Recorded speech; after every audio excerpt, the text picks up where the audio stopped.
65,000 साल पुराना जनजाति है ये। लगता है कि हम आदिवासी नहीं हैं, तो उनका खुद का जन्म के बारे में पता बताए वो कि उनका इतिहास क्या रहा है। कुर्मी आरक्षण के लिए लड़ता नहीं है। कुर्मी अपने आप में इतना सशक्त है। हमारा खेती गृहस्थी पेशा है। पूरे देश को अनाज हम खिलाते हैं। हम वो जनजाति हैं, वो हमारा आरक्षण छीने हुए पिछले 75 सालों से। शर्म होनी चाहिए जो लोग इस तरीके का बयानबाजी करते हैं। कुर्मी जनजाति जो इस समय के 35 जनजातियों के बराबर अकेला मैं हूँ। कुर्मी किसी का अधिकार को छीना नहीं है। कुर्मी का हक इन लोगों ने 75 साल से छीना है। कुर्मी जनजाति जो इस बात का विरोध कर रहा है, आखिर उसका कारण क्या है? 1901 में सर्वे सेटलमेंट पर कुर्मी को एनिमिस्ट कहा गया, मतलब हमें जंगली कहा गया। हमारे सामने भाई साहब जो है पंचायत से आए हुए हैं और आज रेल रोको आंदोलन का हिस्सा भी बने हुए हैं। तो दादा जोहार। जोहार। आपके चैनल के सभी दर्शकों को भी हमारे तरफ से जोहार और धन्यवाद। रेल भी रोके हैं और यहाँ आदिवासी बोल रहा है कि आप लोग रेल रोक रहे हैं तो आप हम लोग जहाज उड़ाएंगे, तो क्या जहाज उड़ाए और कुछ कर ले, उससे वो जहाज रोके या फिर कुछ और रोके, हाँ। वो हमारे लिए कोई विषय नहीं है। हम लोगों ने रेल रोका है, अपनी संवैधानिक मांग को लेकर के रोका है, अपने मौलिक अधिकारों को लेकर के रोका है। जिन लोगों को भी ये भ्रम है कुर्मी को लेकर के कि कुर्मी जनजाति बनना चाहता है और कुर्मी आदिवासी पैदा होते हैं, बनते नहीं हैं, मैं उन लोगों को ये कहना चाह रहा हूँ कि पहले तुम ये पता कर लो कि कुर्मी जनजाति का बसत छोटानागपुर प्रमंडल के अंदर में, छोटानागपुर के पठारी अंचल में आर्कियोलॉजिकल सर्वे ऑफ इंडिया के रिपोर्ट के अनुसार 65,000 साल पुराना जनजाति है ये। और तब अगर इनको लगता है कि हम आदिवासी नहीं हैं, तो उनका खुद का जन्म के बारे में पता बताए वो कि उनका इतिहास क्या रहा है। 65,000 साल हमारा इतिहास रहा है छोटानागपुर प्रमंडल में। तो हम यहाँ के आदिवासी हैं, आदिवासी थे, आदिवासी आगे भी रहेंगे। आदिवासी का अर्थ कुछ एक गिने चुने जाति नहीं होते हैं, वो कोई टाइटल नहीं है, सरनेम नहीं है। आदिवासी का मतलब होता है कि जो लोग आदिकाल से बसते हैं। 65,000 साल अगर उनको कम लगता है तो अपना वाला बता दे कि वो कब से रहते हैं यहाँ पर। इसलिए हम आदिवासी हैं। तो आदिवासी का आरक्षण भी छीना जा रहा है। आदिवासी कुछ लोगों का भी यही जवाब है। पहले तो अपना दिमागी सोच वो लोग अपना दुरुस्त करें, ठीक ठाक करें। कुर्मी आरक्षण के लिए लड़ता नहीं है। कुर्मी अपने आप में इतना सशक्त है कि पूरा झारखंड एक समय में वो हम हैं कुर्मी, जिनका पेशा खेती है, गृहस्थी है। हमारा खेती गृहस्थी पेशा है। पूरे देश को अनाज हम खिलाते हैं। हम वो जनजाति हैं। इसलिए कुर्मी आरक्षण के लिए मरता नहीं है। कुर्मी का लड़ाई आरक्षण का नहीं, कुर्मी का लड़ाई संरक्षण का है। हम अपनी भाषा, संस्कृति, अपनी सोशल आइडेंटिटी की लड़ाई को लड़ रहे हैं। इसलिए वो आरक्षण, उनके आरक्षण छीनने के लिए नहीं लड़ रहे हैं। वो हमारा आरक्षण छीने हुए पिछले 75 सालों से। शर्म होनी चाहिए जो लोग इस तरीके का बयानबाजी करते हैं। आप लोगों का क्या आरक्षण छीन रहे हैं? हमारा आरक्षण ये छीन रहा है कि 1931 का सर्वे सेटलमेंट के अनुसार कुर्मी को प्रिमिटिव ट्राइब्स में रखा गया।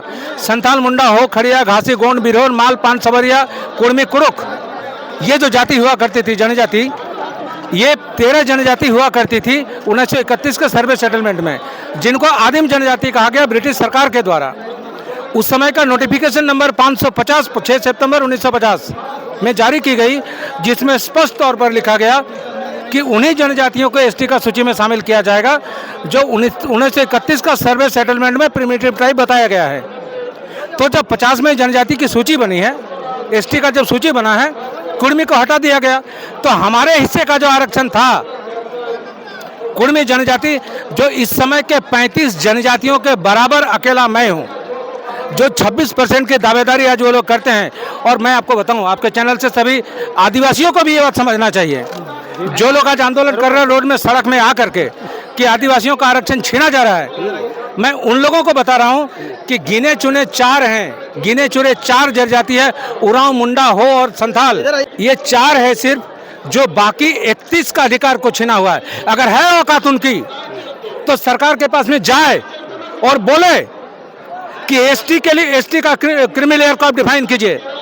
एसटी सूची में जो 26% का आरक्षण जो लोग खा रहे हैं, 4 जनजाति के लोग, उरांव, मुंडा, हो और संथाल, ये लोग सरकार को जाए और लिखे कि आदिवासी का सरकार को, मैं वही बता रहा हूं कि ये लोग लिखे कि क्रिमिनल एयर को डिफाइन किया जाए।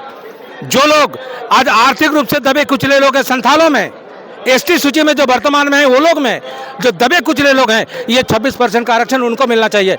ये लोग आईएएस बनेंगे, आईपीएस बनेंगे, बिजनेसमैन बनेंगे, व्यापारी करेंगे, एयर कंडीशन में और हवाई जहाज में सफर करेंगे और एसटी का 26% का आरक्षण को भी खाएंगे। शर्म होना चाहिए इन लोगों को जो लोग बयानबाजी आज करते हैं।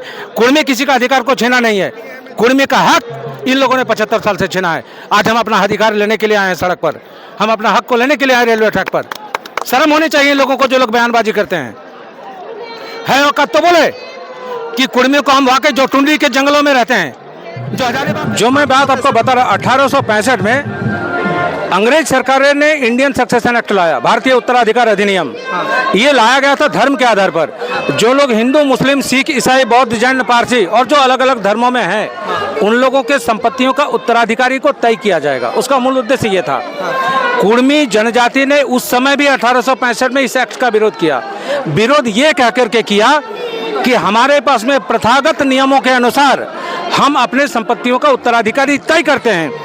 हम भारत सरकार या अंग्रेज सरकार के कानून के अनुसार हम संचालित नहीं होते हैं। हमारा खुद का नियम है, प्रथागत नियम, जिसके आधार पर हम जिनके संपत्तियों का उत्तराधिकारी हम अपना तय कर लेते हैं। जब इसका विरोध हुआ, अंग्रेज सरकार में खलबली मचा उसको लेकर कि आखिर क्या बात है, कुर्मी जनजाति जो इस बात का विरोध कर रहा है, आखिर उसका कारण क्या है। इसको लेकर के 1865 से लेकर के और 1901 तक लगातार इसको लेकर के 16 करीब 30-31 साल तक इसको लेकर के सर्वे हुई और सर्वे रिपोर्ट में अंग्रेज सरकार ने बताया, डॉक्टर H.H. रिजले ने, कि असल में कुर्मी यहाँ की जनजाति है जो प्रथागत नियमों के अनुसार संचालित होता है। इसीलिए ये 1865 के उत्तराधिकार अधिनियम का ये विरोध करता है। आज भी ये 2025 में आज भी कुर्मी जनजाति 1865 के इंडियन सक्सेशन एक्ट से बाहर है, हमें बाहर रखा गया। हमारे पास इंडियन सक्सेशन एक्ट काम नहीं करती कुर्मी जनजाति पर। 1901 में सर्वे सेटलमेंट पर कुर्मी को एनिमिस्ट कहा गया, मतलब हमें जंगली कहा गया। 1911 में हमें इंडिजिनस कहा गया। 1921 में हमें एबोरिजिनल्स कहा गया। 1931 के सर्वे सेटलमेंट में हमें प्रिमिटिव ट्राइब कहा गया। प्रिमिटिव ट्राइब का मतलब होता है कि आदिम जनजाति है, तब वो कही गई थी। और उस समय 13 जनजातियों का नाम उस पर लिखा गया था। जिन जनजातियों का जिक्र मैंने अभी थोड़ी देर पहले आपसे किया है, यही वो 13 जनजातियां हैं जो जिस दिन भी भारतवर्ष में अनुसूचित जनजाति का सूची बनेगा, उस दिन इसी 13 जनजातियों को उसमें शामिल किया जाएगा। लेकिन ये दुर्भाग्य बोलिए या अंतरिम सरकार, आज़ादी के बाद हिंदुस्तान में जो पहली सरकार बनी कांग्रेस के नेतृत्व में, और पंडित नेहरू जिसका प्राइम मिनिस्टर बने, उन्होंने इस 13 में से 12 जनजातियों के एसटी में शामिल किया और हमें छोड़ा, कुर्मी को छोड़ दिया गया। कारण उसका ये था, उन्हें पता था कि पूरे झारखंड के अंदर में सबसे बड़ी एकल आबादी कुर्मी है, ये खेतिहर है, ये जमींदार है। छोटानागपुर प्रमंडल के अंदर में पूरे भारतवर्ष का 40% खनिज संपदा भरी हुई है। अगर देश का विकास में इन खनिज संपदाओं को लूटना हो, अगर ब्यूरोक्रेट्स को बसाना हो, अगर डीबीसी को बसाना हो, यहाँ पर सिंदरी खाद कारखाना को बसाना हो, HSC हिंडाल्को को बसाना हो, अगर बोकारो और टाटा को बसाना हो, अगर रेलवेज और हाईवेज को बसाना हो, अगर माइथन डैम, पंचेत डैम, तिलैया, कोणार्क जैसे डैम को अगर बसाना हो, तो जमीन की जरूरत है। अगर यहाँ का कोयला, लोहा, अभ्रक, यूरेनियम का अगर लूट करना हो तो यहाँ की जमीन चाहिए। और जमीन भारत सरकार तब तक नहीं ले सकती है हमारी, जब तक हमारे पास में ट्राइबल स्टेटस हमारा कायम है। हमारा ट्राइबल स्टेटस को खत्म करने के लिए उन्होंने कुर्मी को अलग किया। आप पूछ सकते हैं फिर कुर्मी ही क्यों, दूसरे क्यों नहीं? मैं आपको बता दूं, आज के समय में भी तब तो 12 थे, आज उनकी कुल संख्या 35 हो गई है। 12 जनजाति जो 1950 में थी वो बढ़ करके आज 35 हो गई।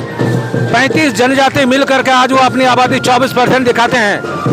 कुर्मी एकल जनजाति है आज भी जो अकेला 24% है। उनको पता है कि अगर यहाँ के जमीन का अधिग्रहण करना है तो 12 जनजातियों को अलग करने से जो हमें जमीन हमें मिलेगा, वो सिर्फ कुर्मी को अकेला अलग कर देंगे तो उतना मिल जाएगा। ये उन लोगों ने सहज रास्ता चुना और राजनीतिक षड्यंत्र के साथ कुर्मी को ट्राइबल स्टेटस को खत्म करने के लिए उन लोगों ने हमें एसटी का दर्जा से महरूम रखा, उस अनुसूचित जनजाति में शामिल करने से अलग कर दिया। इसके पीछे का वो षड्यंत्र था। और तब से लेकर के उस समय जयपाल सिंह मुंडा और तब के जो हमारे प्रतिनिधि हुआ करते थे, इन सभी लोगों ने सदन के अंदर में इस बात का विरोध किया था कि कुर्मी को तत्कालीन उसको बहाल किया जाए। लेकिन नेहरू का जवाब था कि ये एक मानवीय भूल है, इट्स ए ह्यूमन मिस्टेक, इसको कालांतर में सुधार लिया जाएगा। और तब से लेकर पिछले 75 सालों में कुर्मी लगातार आंदोलन है अपनी सोशल आइडेंटिटी को पाने के लिए, अपने ट्राइबल स्टेटस को बहाल करने के लिए। दिए हाँ सब बिहार ने हटे कि ले तू तो हम किना करो कहाँ बोले की कहे हम सिंदरिंग हार लगो हाँ हाँ सब समय जाती ने सब समय ने गज करो थी कौन दिन जब उड़ाई गली मतलब कौन ठीन हम छाड़िए नहीं है।